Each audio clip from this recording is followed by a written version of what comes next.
Hi అండి. ఈరోజైతే ఒక మంచి ఐడియాతో మీ ముందుకు వచ్చేసాను. ఏంటి అనుకుంటున్నారా? డిబ్బీ. ఈ డిబ్బీ నా పర్సనల్గా మనీ సేవింగ్స్ కోసం అయితే కాదండి. దీంతో ఫుడ్ డొనేట్ చేయాలని చెప్పి ఈ డిబ్బీ అయితే తీసుకున్నాను. ఎప్పటి నుంచో అనుకునేదాన్ని, నేను వీలైనప్పుడల్లా ఫుడ్ డొనేట్ చేయాలని చెప్పేసి. మామూలుగా అయితే మా పిల్లల పుట్టినరోజుకి పెళ్లి రోజుకి ఇలాగా డొనేట్ చేసేవాళ్ళమి. కానీ ఒక్కోసారి డబ్బులు ఉండేవి, ఒక్కోసారి డబ్బులు ఉండేవి కాదు. సో అలా కాకుండా దీనికోసం అయితే ఒక డిబ్బీ తీసుకున్నాను అనమాట. నాకు వీలైనప్పుడల్లా ఇందులో అమౌంట్ అనేది సేవ్ చేస్తూ ఉంటాను. వీలు కుదిరినప్పుడల్లా శాలరీ వచ్చినప్పుడు, లేదంటే మనకి ఏదైనా పర్సనల్ ఖర్చుల్లో మిగిలినప్పుడు ఆ డబ్బులు అనేవి మాత్రం అందులో సేవ్ చేసి ఉండేదాన్ని. ఆ డబ్బులు మా పిల్లల పుట్టినరోజు కానీ పెళ్లి రోజు కానీ తీసి ఇంట్లోనే ఫుడ్ ప్రిపేర్ చేసి బయటికి వెళ్ళి ఫుడ్ డొనేట్ చేసేదాన్ని.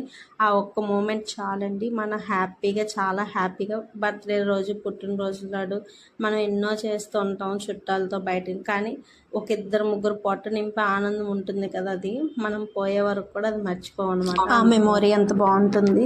సో ఈ ఐడియా కనుక మీకు నచ్చినట్టయితే నా వీడియోకి ఒక లైక్ అండ్ షేర్ చేసేయండి, మర్చిపోవద్దు. Bye bye.